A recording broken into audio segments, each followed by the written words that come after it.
La Fira d'Ondara 2013 es desenrotllarà del 9 al 24 de novembre i la seva programació i novetats han estat presentades per l'alcalde d'Ondara, Ximo Ferrando, les regidores de Participació, Promoció Econòmica i Festes, Pilar Fornés, Ima Llavador i Natàlia Mateu, i la tècnica de promoció econòmica, Ana Cotaina.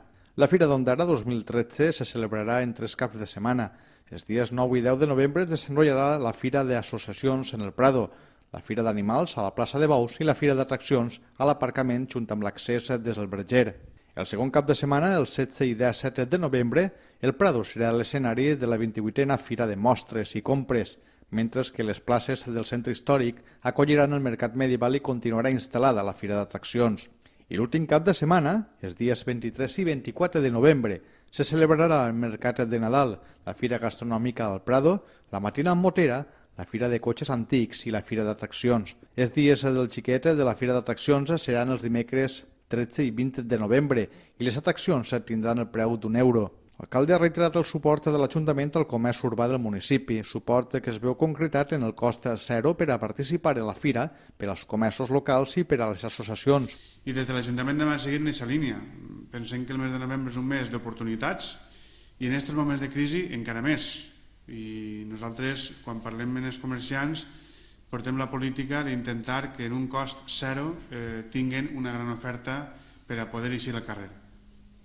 Les ajudes que estem rebent per part de la Diputació i per part de la Generalitat, ho anunciàvem aquesta setmana, bàsicament van destinades a que els comerciants del poble, que són part d'esta fira, no tinguin que tindre un cost afegit d'alquiler d'estand, alquiler de lloc, alquiler de res. Cal destacar que ja hi ha confirmada la presència de més de 20 associacions a la Fira d'Associacions, 30 expositors a la Fira de Mostres i Comerç i 20 en el Mercat de Nadal, el que reflecteix que l'aposta de l'Ajuntament té una resposta positiva per part dels expositors. Per a dir, són moltes les empreses que estan interessades en aquesta fira. Enguany anem a tindre, com altres anys, el 100% dels llocs ubicats dins del Prado complets. Fora del Prado s'han ubicat algunes activitats també comercials que es muntaran i per tant vull felicitar i agrair als comerciants l'aposta que fan per aquesta fira, donat que són molts els municipis de la província d'Alacant que no poden celebrar aquest tipus de fires, donat la situació econòmica, i nosaltres mantenim, i això és una cosa que ens té que donar molta satisfacció al poble d'Ondara, mantenim el número d'expositors i inclús tenim llista d'espera d'empreses de la comarca que voldrien muntar-se en la fira i no tenen espai. La principal novetat d'esta edició de la Fira d'Ondara és el canvi d'ubicacions d'alguns dels esdeveniments.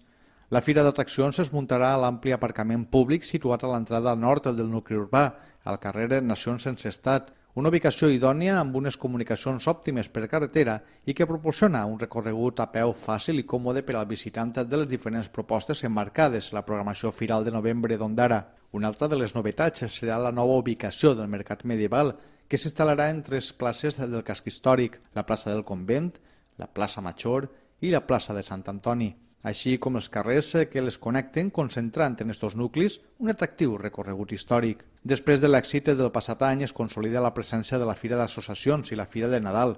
La Fira d'Associacions tindrà lloc el primer cap de setmana en el Prado i en ella més d'una vintena d'associacions locals i comarcals podran informar al públic, donar-se a conèixer i captar nous socis.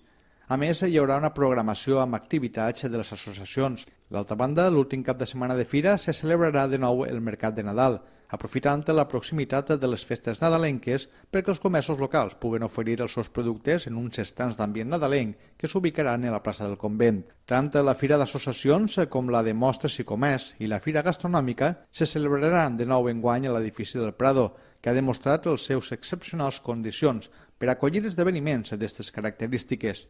La Fira del Cavall i Animals, que tindrà lloc el primer cap de setmana de fira, se celebrarà per segon any a la plaça de Bous d'Ondara, donant-li major projecció a aquest edifici. D'altra banda, el tercer cap de setmana i coincidint amb la Fira Gastronòmica, el diumenge 24 de novembre tindrà lloc la 10a edició de la Matina Motera, un acte amb el que s'espera repetir l'èxit de l'any passat, quan van participar més de 1.000 motos provinents de tota Espanya. La principal novetat de la Matina Motera és que les motos aparcaran a l'avinguda Dr. Fleming, des de la gasolinera fins a la rotonda d'accés des del Verger.